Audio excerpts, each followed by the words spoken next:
mau kurban buat saya, Ustaz mau nggak? Saya punya kambing nih, saya kurban sama Ustaz. Harus izin dulu sama saya Pak. Harus izin dulu. Kalau nggak izin nggak boleh, nggak sah kurban. Berbuat baik saja Islam mengatur gitu loh. Jangan mentang-mentang. Berbuat baik saja Islam mengatur. Karena apa? Belum tentu orang tuh mau dikurban. Ustaz, saya kurban enak aja orang mau jadi kita beli. Nah itu Pak, menjaga itu. Jadi kalau kita mau kurban, orang izin dulu sama yang kedua. Nah bapak dan yang kedua itu nggak boleh makan dagingnya. Nggak boleh. Kalau orang itu berwasiat, ya Ustaz ini masih berkaitan dengan yang hidup ya. Tadi yang hidup pertama dia harus izin. Dia boleh nggak izin kalau memang itu keluarganya. Anaknya, bininya, nggak apa-apa tuh. Nggak usah pakai izin. Kurban atas nama anak saya, atas nama istri saya itu boleh. Atas nama orang tuanya itu boleh. Bahkan bagus, ya. Mak mau kurban Mak, dah, dari saya aja kambing itu bagus, ya. Nah, kemudian bagaimana dengan orang yang sudah meninggal dunia? Bolehkah kita berkurban untuk orang tua yang sudah meninggal dunia? Ulama mengatakan boleh sebagai bentuk berbakti kepada orang tua. Itu yang pertama. Yang kedua itu jatah sedekah. Kan kurban bagian dari sedekah. Jadi kita bersedekah kepada kaum muslimin, pahalanya kita kirimkan buat orang tua. Apalagi kita tahu orang tua kita belum kurban nih, karena duitnya habis buat ngurus kita dulu, buat sekolah, buat kuliah gitu kan. Tapi nggak sempat beli kami kurban. Nah kita ketika sudah mampu, belilah kurban untuk orang tua sudah meninggal dunia. Itu boleh.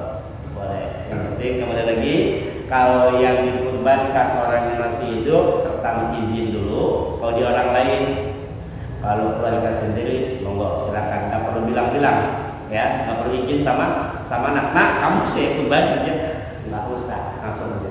Nah, kalau orang sudah meninggal dunia itu dibolehkan.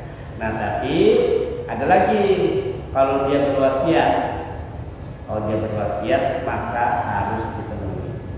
Contoh, Sayyidina Ali itu berwasiat, Ali nanti berkurbanlah untuk aku. Maka Sayyidina Ali pada berkurban untuk atau orang tua kita pesan, ayo nanti kalau Pak itu meninggal kurban ya nama, itu namanya wasiat, itu harus dipenuhi, pasti dipenuhi. Baik, ada lagi? Dari satu ya.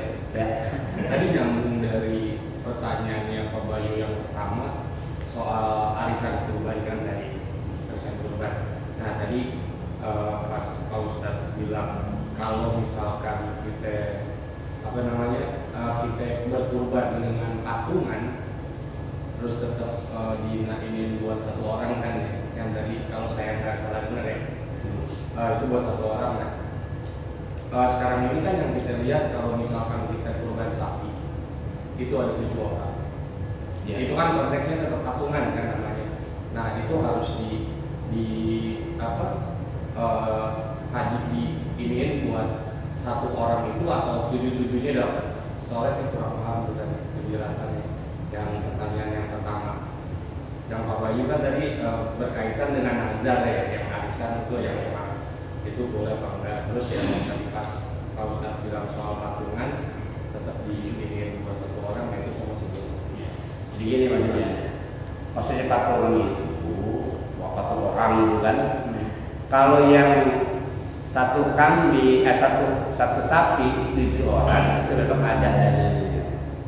Satu onta itu bisa untuk 7 orang. Dan yang ketika dia bisa beli itu disebut 7-7-nya tuh, disebut 7-7-nya, gitu kan?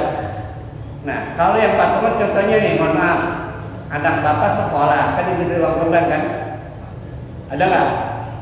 Sekolah SD, SMP gitu kan diberi uang kurban? Itu patungan. Untuk mendidik. Nah, bahkan lebih jauh lagi, bolehkah satu kambing itu satu keluarga? Boleh. Nah, jelas. Hada min Bismillahirrahmanirrahim. Rasulullah kan bilang, ini dari umat Nabi Muhammad. Jadi semuanya boleh. Kemudian boleh juga satu kambing untuk satu keluarga. Itu nggak apa-apa. Tapi nggak usah disebut semuanya. Hada mini wali ahli. Ini sembelih dariku dan untuk seluruh wargaku. Itu boleh. Ya, itu boleh. Artinya tapi masih disebut satu persatu. Nah, makanya dia bilang bahwa hukum kurban itu sunnah kifayah. Sunnah kifayah itu apabila satu orang dari keluarga itu yang berkurban, maka seluruh keluarganya lepas dari dosa. Karena sudah diwakili oleh satu orang. Bahkan lebih jauh lagi, buat kita yang tidak mampu berkurban tetap dapat pahala kurban karena sudah dikurbankan oleh Rasulullah. Ada minni wa min ummati. Kurban ini dariku dan dari seluruh umatku. Umat tadi kan sampai akhir zaman. Umat tadi sampai akhir zaman. Jadi orang-orang yang tidak mampu berkurban tetap dapat pahala kurban karena sudah dikurbankan oleh Rasulullah dahulu. Ya, cuma kalau kita punya kemampuan tetap kita harus berkurban sendiri. Gitu Pak ya. Baik, lagi. Saya mau ini Pak, apakah boleh itu uang kotak amal dipakai buat korban atas nama jamaah? Itu yang pertama. Yang kedua, berkorban secara online itu hukumnya gimana Pak? Apa? Berkorban secara online kan banyak kayak ini lah, korban kayak para budak Palestina. Korban online. Ya, itu kan kita nggak tahu itunya apa namanya kambingnya di mana. Terus yang ketiga, dasar hukumnya takbiran setelah hari tasbih itu apa? Setelah sholat fardu. Baik. Pertama masalah kurban online. Buat yang hal kotak amal, Kotak amal. Di TKM bisa orang itu buat jamaah gitu. Boleh apa dia bisa? Tentang kotak amal itu apa? Kan ada dana sosial tadi. Kurban itu kewajiban pribadi apa kewajiban umum? Apa patungan? Pribadi. Paham? Nah, saya mau jawab lagi lebih jauh. Itu yang pertama. Yang kedua, kurban online, ya kan? Ingat, prinsip dasarnya adalah berbagi pada lingkungan sekitar, ya kan? Lah bapak online dari sini aja kagak yang kurban ngapain online? Itu yang pertama. Yang kedua kan harus jelas disunahkan utamanya kurban itu motong sendiri. Bapak harus tahu itu kurban itu kambingnya kayak apa. Bapak nggak tahu kambing itu dicacat apa kagak, gitu kan? Kita harus paham. Jadi saya pribadi nih daripada online beli sendiri, kalau pribadi, gitu kan? Tapi kalau orang pribadi mau silakan. Mungkin karena dia kalau sibuk dan sebagainya, nggak punya tetangga, gitu kan? Tapi dia tetap mau berbagi, ya mau silakan. Yang penting itu terpercaya. Karena apa? Karena panitia zakat itu dia sebagai mewakil zakat. Orang yang diwakili, dia itu mewakili pertama mewakili yang berkurban, mewakili untuk motong, mewakili untuk mengurut, mewakili untuk ngasih makan selama belum dipotong, mewakili distribusi dan itu dia sebagai mewakil, ya kan? Yang kedua dia itu mewakili juga mustahik supaya jangan sampai nggak disalurkan. Yang namanya wakil itu tidak boleh semena-mena. Dia harus berdasarkan posisinya.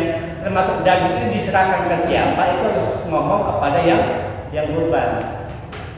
Gitu, kepada yang kurban. Mau diapain daging? Gitu kan? Kalau online ada nggak setelah bapak transaksi ada komunikasi lagi?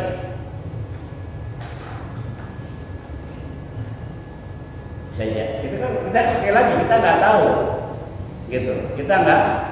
Kalau saran saya sih. Nah, yang terakhir masalah baca takbir setelah sholat, selamat kaki tasbih memang disunahkan, dianjurkan kita membesarkan nama Allah, bertakbir membesarkan nama Allah selama hari tasbih. Sama hari tasbih. Bicara dalilnya setelah sholat tadi saya jawab. Ya, itu PR. Dalil baca takbir setelah sholat selama hari tasbih. Itu kan ya? Nanti insya Allah saya akan carikan dalilnya. Kalau nggak tahu bilang nggak tahu, kalau saya jawab lagi salah kan repot. Baik, ada lagi yang terakhir yang Bapak ini.